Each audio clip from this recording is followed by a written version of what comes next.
자, 오늘은 아주 재미있는 약재 하나를 들여다볼까 한다. 우리 주변에서 아주 쉽게 볼 수 있는 것인데 그 쓰임새가 실로 놀라운 약재지. 스승님, 그게 정말 가능한 일입니까?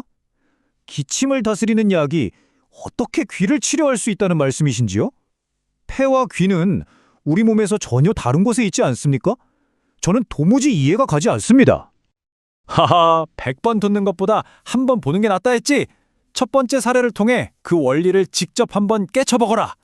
아주 지독한 감기를 앓고 난 뒤에 갑자기 세상의 모든 소리를 잃어버렸다는 한 노인의 이야기다. 네, 기억납니다. 그 어르신은 바로 옆에서 천둥이 쳐도 모를 만큼 귀가 꽉 막혔다며 무척 괴로워하셨습니다.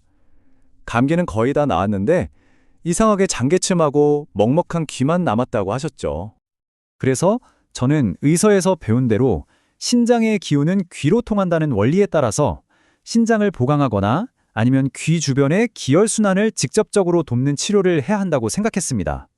당연히 그래야 하는 것 아닙니까? 네 생각에도 일리가 있다. 하지만 책 속의 이론에만 갇혀서는 살아있는 사람을 볼 수 없단다. 가장 중요한 건 눈앞에 환자가 처한 지금 이 순간의 상태를 전체적으로 보는 눈이지. 잘 들어보거라. 그 노인은 기침이 남아있었을 뿐 아니라 내가 진맥을 해보니 폐의 맥이 몹시 거칠었어. 이건 폐의 기운이 꽉 막혀서 옴짝달싹 못하고 있다는 명백한 신호다. 폐는 우리 온몸의 기운을 다스리는 사령탑과 같은 곳이야. 그 사령탑이 꽉 막혀버리니 저 멀리 귀로 가는 길까지 덩달아 막혀버린 거지. 그런데 스승님께서는 정말 뜻밖에도 그냥 평범한 기침약을 처방하셨습니다. 귀가 먹먹한 환자에게 폐의 문을 여는 약이라니 솔직히 당시에는 정말 믿기지 않았습니다. 그런데 결과는 정말이지 더 놀라웠습니다. 환자분은 그 약을 딱 3첩 드시고 나서 몇 날 며칠을 막고 있던 귀가 거짓말처럼 시원하게 뚫렸다고 했습니다. 골치 아팠던 잔기침도 물론 함께 사라졌고요. 그래, 잘 보았다. 자, 그럼 이제 두 번째 수수께끼를 한번 풀어볼까?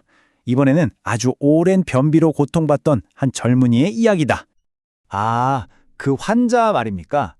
정말 안 써본 변비약이 없었지만 먹을 때만 잠시 괜찮고 약을 끊으면 바로 다시 막히는 악순환을 겪고 있었죠.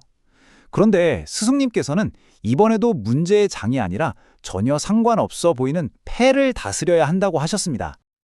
허허, 나는 그 젊은이가 진찰받는 동안 무심코 하던 재채기를 놓치지 않았지.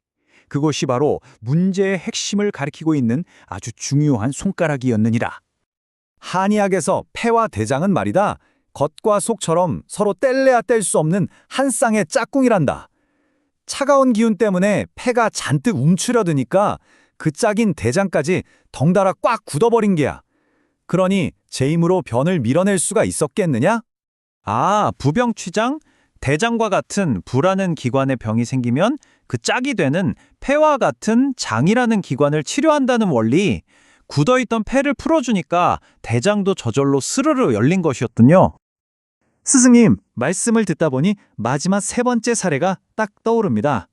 그 어떤 약으로도 낫지 않던 마른 기침으로 밤낮 없이 고생하시던 그 부인 말입니다. 그래, 바로 그 부인이다. 자, 다시 한번 떠올려보거라. 그 쇠를 긁는 듯한 기침소리, 그저 기침소리 외에 또 무엇이 들리더냐?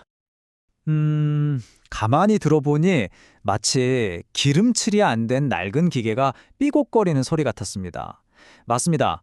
장부들이 서로 마찰하는 그런 소리 말입니다. 바로 그거다. 삐걱대는 녹슨 기계에는 뭘 해야 하지? 기름칠을 해줘야지. 바싹 메마른 저 폐에도 촉촉한 윤활유가 필요했던 게다. 아, 살구씨, 행인 말입니까? 살구씨를 깨보면 그 안에 기름 성분이 풍부하지 않습니까? 그 기름이 메마른 폐를 촉촉하게 적셔주니 그야말로 인체의 완벽한 윤활유가 아니겠습니까? 이제야 모든 조각이 딱 맞아떨어집니다. 이 작은 살구씨 하나가 위로 치솟는 기운은 아래로 끌어내려 기침을 멎게 하고 꽉 막혔던 통로를 열어서 귀를 트이게 하며 그 씨앗에 담긴 기름으로는 메마른 장을 적셔서 변비까지 해결하는군요. 그렇다. 귀먹음, 변비, 마른 기침. 겉보기엔 전혀 다른 3가지 병처럼 보였지만 결국 그 뿌리는 하나로 통하고 있었지. 바로 흐름이다. 그래. 기운이든 혈액이든 진액이든 우리 몸의 모든 것은 막힘없이 흘러야 건강한 법이다. 의원이 하는 일이란 그저 막힌 곳을 뚫어주고 메마른 곳을 적셔주어 몸 스스로 재기를 찾아 다시 흐르도록 살짝 도와주는 것뿐이다. 진정으로 병을 낫게 하는 것은 약이 아니라 바로 몸 자신이라는 것을 절대 잊지 말거라.